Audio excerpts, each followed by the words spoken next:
The house on Wisteria Lane had always smelled faintly of lavender and old memories. When Michael returned there after the funeral, the scent hit him like a wave, delicate yet suffocating. It was Emily's scent. Even death hadn't erased her presence. The curtains fluttered lightly in the evening breeze, and the last rays of sunlight painted soft gold across the framed photographs on the mantel. There she was, smiling, vibrant, alive. In every photo, her brown eyes sparkled with the same warmth that once made Michael believe he'd never know loneliness again. But as he dropped his keys on the table and loosened his tie, another image flickered in his mind. Clara, the woman who had filled the quiet emptiness of his later years. The guilt gnawed at him, deep and merciless. He hadn't meant for it to happen. Love wasn't something he sought. It was something that found him. Michael and Emily had been married for 22 years. Their marriage was built on habit, friendship, and shared dreams. They met in college. He was a quiet architecture student, she a literature major who read poetry beneath oak trees. Life together had been gentle, full of laughter and quiet mornings. They dreamed of children, but fate was unkind. 2 miscarriages later, Emily could no longer conceive. It broke her heart in ways Michael could never fully understand, though he tried to heal her pain with love and patience. For a long time, that was enough. But time has a cruel way of changing people, of testing even the most sacred bonds. As Emily's health began to decline, a slow battle with heart disease, their lives shrank into hospital rooms, pill bottles, and whispered fears. Michael took care of her with tenderness, but exhaustion lurked in his eyes, and loneliness crept into his heart like a shadow he couldn't admit aloud. Then came Clara. She was a nurse at St. Helena's Hospital, kind, patient, and with a warmth that made even the sick smile. She noticed Michael's small details, how he drank his coffee black, how he carried a book but rarely opened it one afternoon. She told him softly, "You look like a man who's forgotten what peace feels like." He should have walked away, but he didn't. It started innocently enough, coffee in the hospital cafeteria, conversations that lasted a little too long, laughter that eased the heaviness in his chest. Clara became his escape, a breath of air in a world that felt suffocating. For the first time in years, he felt seen, understood, alive. But Emily noticed the change. Of course she did. She wasn't blind. "Who is she?" she asked one evening, her voice trembling but calm. Michael froze. "There's no one," he lied. Her eyes searched his face for truth, desperate and broken.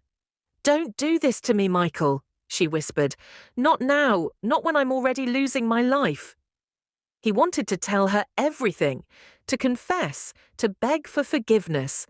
But shame sealed his lips. From that day on, she stopped looking at him the same way. Her gaze lost its warmth, her smile faded, and though she still said she loved him, something in her soul had begun to withdraw. 2 months later, Emily's heart began to fail. The doctors spoke gently, avoiding words like final, but Michael understood he spent every night by her side, watching the woman he had promised forever to slowly fade away. Clara stopped calling. She knew her place one cold December morning. Emily took his hand. Her voice was faint, her breathing shallow. "Do you still love me?" she asked. His throat tightened. "Of course I do." She smiled weakly. "Then promise me something. Anything." "When I'm gone," she whispered, "don't let another woman sleep in my house. Let my memory rest there." He wanted to protest, but her eyes held him still. "Promise me," she repeated. And so he did. A few hours later, she slipped away in her sleep, her hand still resting in his. After the funeral, the world felt unbearably quiet. Michael wandered through rooms that still smelled of her perfume, slept on the couch because their bed felt haunted by her absence, and spoke to her photograph as though she could still hear grief was an ocean and he was drowning. But grief changes shape over time. Its sharp edges soften into memories, and the ache becomes something one learns to live with. Months later, Clara returned into his life. Gently, like sunlight, through a half-closed curtain. She didn't push or demand. She simply listened, helped him heal, reminded him what laughter sounded like. Slowly, he let her in. And when she suggested moving into the house, Michael hesitated, but only for a moment. He told himself Emily would understand. After all, she had always wanted him to find happiness. Or so he thought. The first night Clara slept in that house, the air grew colder. It began subtly. A photo frame fell off the mantel. The scent of lavender, Emily's favourite, grew stronger, thick enough to sting their throats. Once the piano in the living room, untouched since Emily's death, played a few faint notes. In the middle of the night, Clara thought it was her imagination, until she began waking up to find the bedroom door open, even though Michael swore he had locked it. "Michael," she whispered one night, clutching his arm, "someone's in the house." He smiled tiredly, brushing it off. "It's just the wind, love." But that same night, he dreamed of Emily standing by the window, her face pale and her eyes hollow. "Why did you lie to me?" she asked. He woke up shaking. Days passed, but the strange occurrences continued. Lights flickered without reason. The mirror in the hallway cracked down the center, and one morning, Clara walked into the kitchen to find the words, "Get out," traced into the steam on the window. She screamed. Michael wanted to believe it was coincidence, but deep inside he knew. Emily had not forgiven him. Clara tried to be strong, but fear consumed her. "I can't stay here anymore," she told him one stormy night, trembling as she packed her bags. "This house hates me." "It's not the house," he said quietly. "It's me." "Then maybe you need to make peace with her before she destroys us both," she said, and left. For the first time since Emily's death, Michael was utterly alone again.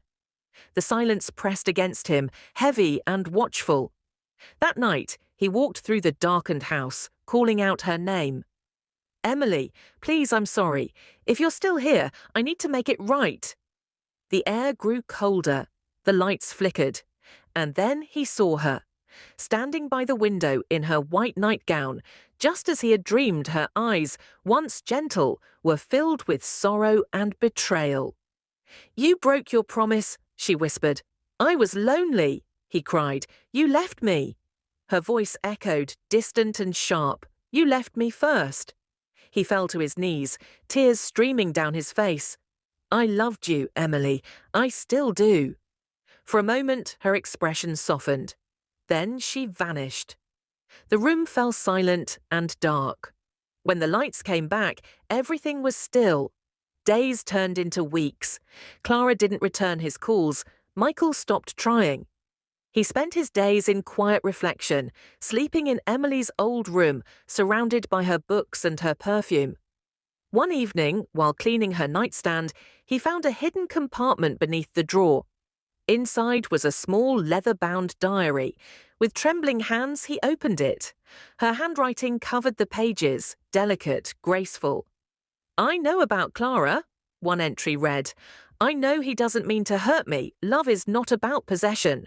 If I die, I hope he finds peace, but I hope he never forgets that love demands truth." Tears blurred his vision. She hadn't hated him. She had only wanted honesty, a truth he was too weak to give her. That night, Michael wrote her a letter. "My dearest Emily," he began, "I am sorry, not for loving again, but for lying to you when you deserved the truth you asked me to let your memory rest. But how can I, when it's the only thing still alive in me? Forgive me, not because I deserve it, but because I cannot live without your peace." He placed the letter on her grave the next morning. The cemetery was silent, the air still. As he turned to leave, a single lavender petal drifted down and landed on the letter, though there were no flowers nearby. For the first time in months, he felt warmth touch his heart. That night, when he returned home, he heard the piano again, playing softly, sweetly, the melody they used to dance to on rainy evenings. He smiled through his tears. "Thank you," he whispered. Years passed. Michael never remarried. The house on Wisteria Lane aged gracefully with him. Every morning he tended the lavender garden Emily had planted, talking to her as though she still listened. Neighbours sometimes claimed they heard piano music drifting through his open windows at night, or saw two shadows dancing in the living room when no lights were on. He never denied it. Peace at last had returned to the house, not through forgetting, but through forgiveness. On a quiet autumn evening, Michael passed away in his sleep, an old man with silver hair and a gentle smile. When the nurse entered his room the next morning, she found 2 coffee cups on the table, both still warm, and the faint scent of lavender filling the air. It was said that as the wind blew softly through Wisteria Lane that night, the notes of a familiar piano melody drifted into the sky, the song of a love that had sinned, suffered, and finally been forgiven,